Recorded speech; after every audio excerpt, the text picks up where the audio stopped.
What role would you say finance plays in the establishment of this virtuous cycle?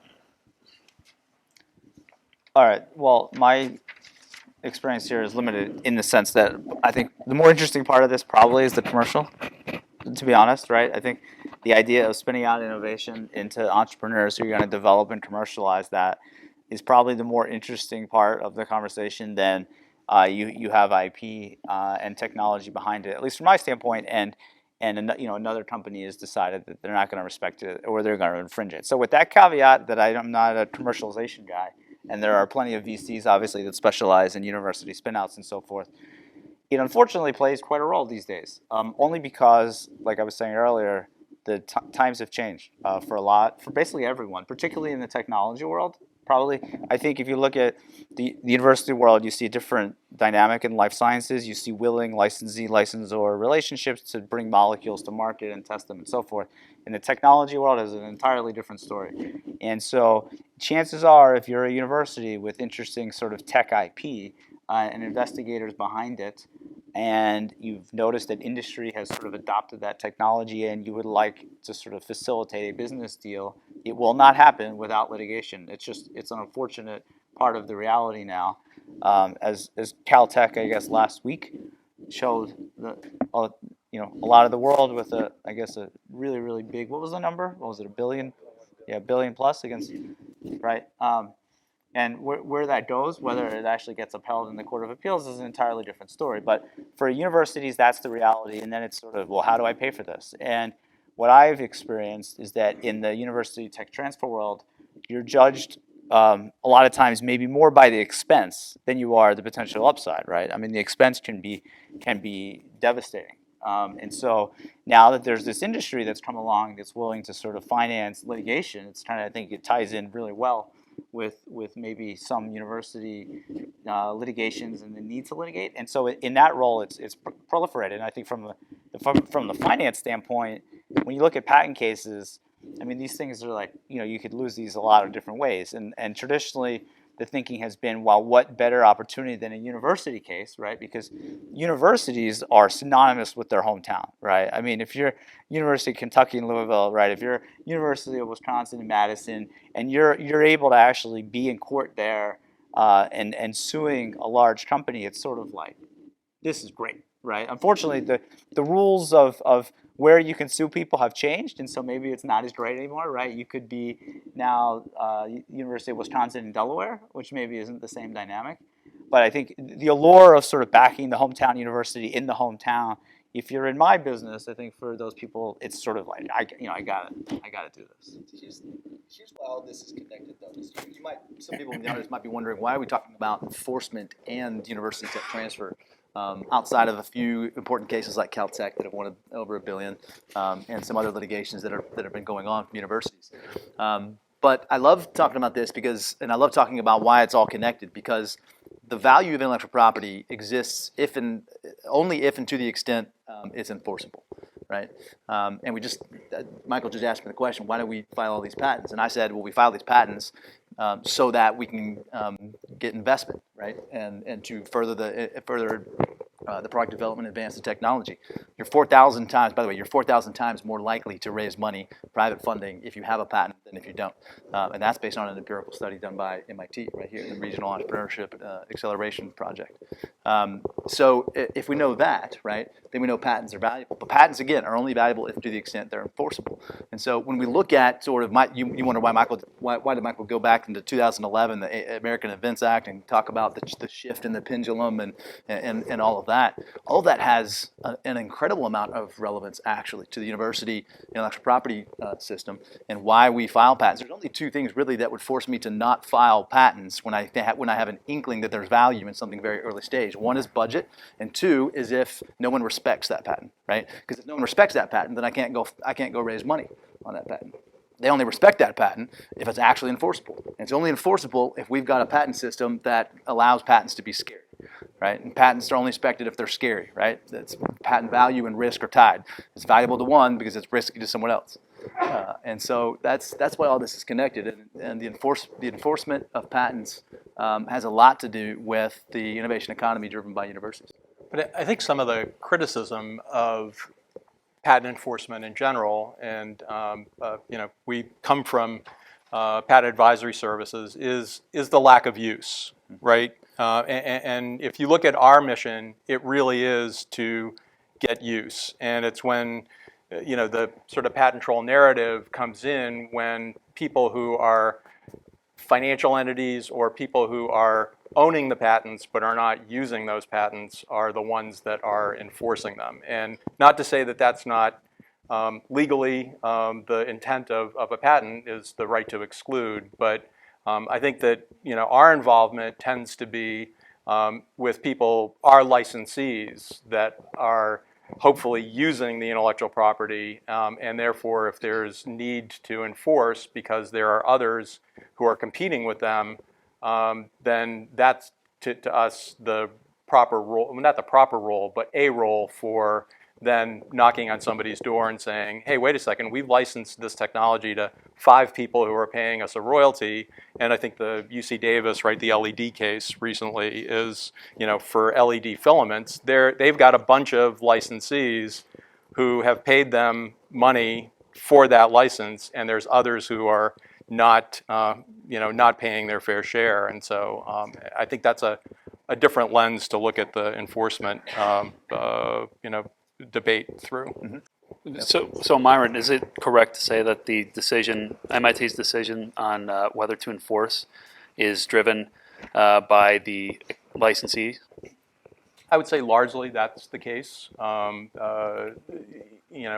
Typically our involvement is in support of a licensee. Yeah. Reese, you were raising your hand. Yes, I just want to very quickly. We try to encourage our spin-out companies, whether they're faculty or otherwise, to think about intellectual property at least in 4 ways. At least, and if they don't have the IP yet, to be thinking about it in conjunction with their, with a good patent counsel, outside patent counsel. And so, and if they can be conversant, they'll be much more successful in raising capital and sounding very sophisticated in how they're approaching their business prospect. The first is, have a sword and a shield. The sword is, if you be thinking about blocking patents, or at least be able to talk about the fact we hope eventually to own very valuable IP. And when we get to this stage of our research or product development, we plan with our, patent counsel to file. The second is to have a shield, like, hey, we have freedom to operate. We know that we're not going to run into these blocking patents. Or if there's key IP we have to navigate around, we know who to talk to, and we believe we'll be able to get a license on commercially reasonable terms. Even if it's just like pretty sounding and making lawyerly noises, an investor will eat that up. And it shows that you're being very sophisticated. You're showing the math on your way to getting to the conclusion. The third thing is we say, listen, tell your investors that this is an opportunity for another revenue stream. There may be a geography or a field of use that you're not going to pursue. Monetize that. If you've got the patent, you can cut a sublicense and show that you're thinking in a sophisticated way. Part of the job as entrepreneurs is to demonstrate that behavior.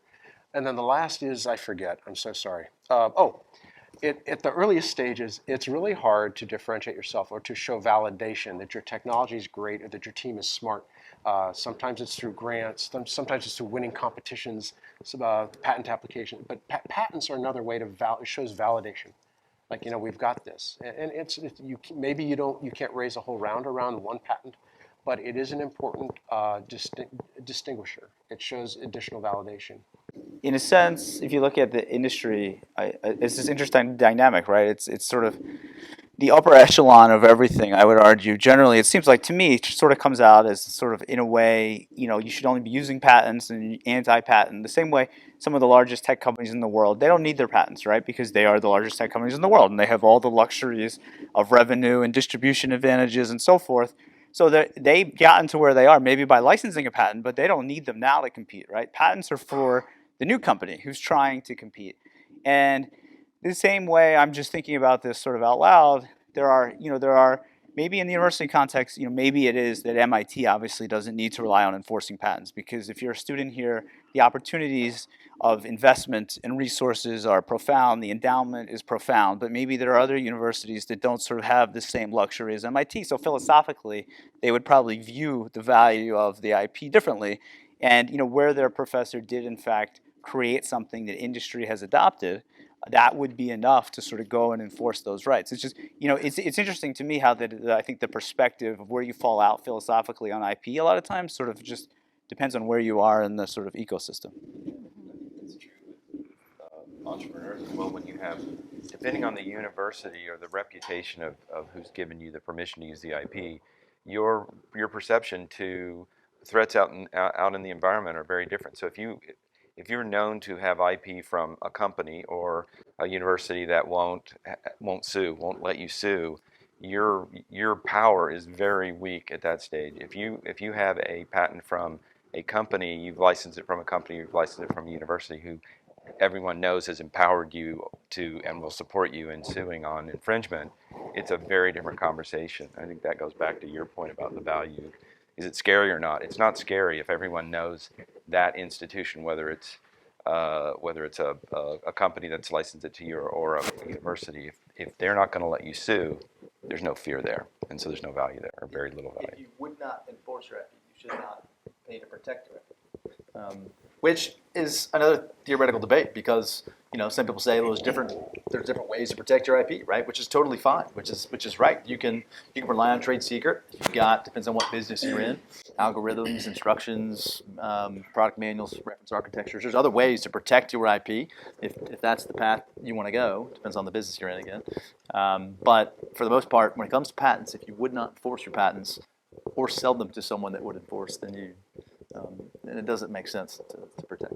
Although it is fair to say that not all forms of IP, you mentioned trade secrets, are consistent with the objectives of universities, which That's is right. to share the knowledge with the world. As a state university, a land grant state university, it's debatable whether we even can or should have trade secrets, right? We have Open Records Act, we have all kinds of things that we're subject to, and I'm not convinced that we could even legitimately own a trade secret if we tried. Can I jump in on this? So litigation, I want to say, I think that for us, and I think for most other universities, it is a last resort. It's whether it's a company or whether there have been negotiations, it is a last resort. And I think we think very long and hard, knowing that it is a tough road. It can be very long, years upon years. It's very costly.